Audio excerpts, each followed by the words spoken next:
Hello again, thanks for joining. This is what we've got coming up in this episode. It's this amazing looking coach from LGB. It's in G-Scale and it's quite a massive thing and it's really quite impressive, so we're going to have a look at it today. So normally I do reviews of HO scale models, and to give you an idea of just how big this is, here is an HO scale beer wagon and you can see just how big this coach is, so it's quite impressive. Models like this in G-Scale are obviously ideally suited for garden railways, and I think this one has been used in the garden before. I did get it second hand, and you can see on the roof that it's got some dirt on there and there's some other dirt around the windows and things. So I'm going to give it a clean first and then we can take a closer look. Nothing fancy here to clean this model. I'm just going to use some kitchen roll and some water.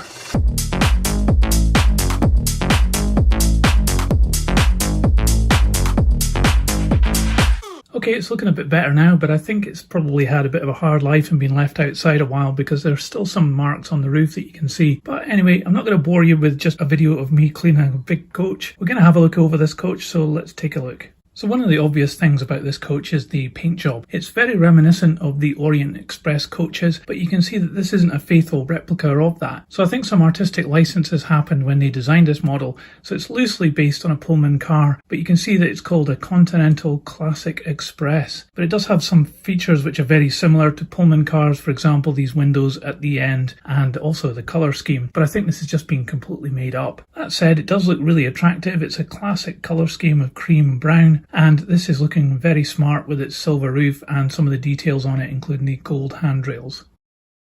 So this model has got some weight to it, so it's quite difficult to handle here, but I'll try my best anyway. What we've got at this end of the coach is a really nice representation of the gangway here. Lots of nice little pipework that's been added on, and these metal handrails here in this gold colour. You can see it's got glazing here on all three of these windows, and you can see inside very easily, and you can see that it has a door through to the main passenger compartment in there. You'll also see it's got a brake wheel inside there, and I can show you that in more detail in a moment. Further down we've got this representation of a coupling. This is just fake, I think, because the main coupling is down here attached to the bogie. So one of the things I really love on this model is it has working handles here as well as opening doors. That's really cool. These things operate just by moving down and then you can open the door. So there's a little catch there you can see. That's such a nice little addition. They really didn't need to do that, but the fact that they have is really quite fantastic. So looking here inside this compartment, you can see some wood panelling and some rivet detail, which is really quite nice that it's been added in there. So the thing that lets it down here is that the door doesn't have any detail on it, and the glazing isn't too good. You can see where it's been stuck in here and it overlaps the door frame. So they've gone to a lot of attention to model inside here, but not actually the door, which is a bit of a shame. But you can see here it has a brake wheel as well. So there's a lot of nice little detail inside here. The graphics on the side of this coach include this panel here on each of the doors. And you can see the detail here, the first class, the running number, the Pullman Continental car lettering, and the destination board there, Oslo, Nuremberg, and I think that's Rome. This is just a transfer added on. I think actually it probably could have benefited from this being an additional part added in, because there's a lot of other detail on here which is really nice, and this seems a bit of a cheat just to put a transfer there. There's this fantastic logo here as a transfer. I think this has just been made up. I'm not quite sure, but if you know that this is a real railway, could you actually put it in the comments and let me know? And then at this end, you've got another destination board and the Pullman Continental car and the running number again. So it's very similar to each end. You can see here it's got another handrail made in metal, and there's some really nice detail up here. I think this is the toilet area or maybe the baggage compartment, but this window here is very nicely done. This end differs just slightly to the first end because it has these additional lamps here. These might actually work, I'm not quite sure, but apart from that it's very similar to the other end. But you will see this part here has been bent in. Now, I'm not sure whether that's meant to be like that, whether it came from the factory bent or whether it's had a bash. If it has had a bash, it's been quite substantial because these are very tough and it's really bent it in there quite a lot. But thankfully it hasn't damaged any of the plastic around it or the door handle. So looking on the roof of this coach, it's got a nice gradient effect between the silver and the black on each side. It's also got this panel here, which it looks as though it would open because it's really very well detailed, but it actually doesn't. And it also has this little vent pipe here as well. There's a little bit of paint chipped off here. I guess it's maybe had a hard life. I don't think it would have come from the factory like that. And then it has these 4 vents on the roof, which have been really quite nicely added on. They look really quite cool.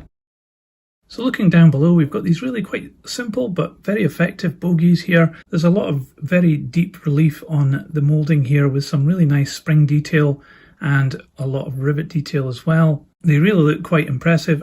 And they move quite freely, including up and down, so it'll keep this coach on the track on uneven surfaces. You'll see it has these metal wheels. These two at the back revolve together, but the ones at the front revolve separately. I guess that's for this pickup here, which provides power into this coach from the rails, and I think that just powers the lighting inside. It has the coupling here. It's a very typical kind of G-scale coupling with the automatic uncoupler here if you want. You can also start to see how well this coach has been put together. Here's some screws holding the chassis to the main body and some other screws holding the body together. So it's very well constructed, this. As we move down the underside of the coach, you can see some of the parts that have been added on here. They've been moulded very well and added on with either screws or clip fitting. And here also you can see the LGB logo and the copyright 1995. So this is getting on a little bit, this coach. It also has this power on off switch here. I guess that's for the lighting. And then there's another tank here before you get to the final bogie. And you can still see that it's got some dirt here from the previous owner when they must have run it outside. One of the things I really like here is the rivet detail on the underside of the coach, just at the edge here. It also follows through to the bottom of the main part of the body. I can see here we're missing a little bracket like this one here that attaches to this bar that is underneath the coach. But aside from that, and possibly the damage on the handrail at one end, this coach seems to be intact and has fared pretty well considering it's been used, I guess, a lot outside. Even the wheels are very clean. So what are my overall thoughts on this coach? Well, it's certainly a very impressive looking thing. Its sheer size makes it look really cool when you put it on display, and I think in a garden railway it would look absolutely fantastic going around on the layout. It's got some really nice features to it. The opening doors are really quite cool, even though they're completely unnecessary, and I like the fact it's got the gold handrails in metal as well. So one of the other features I like is that the windows have this angle to them, and also that they're very clear and almost flush fit as well. You can see inside no problem at all, and the passengers included in this model are really quite special and really make it quite appealing.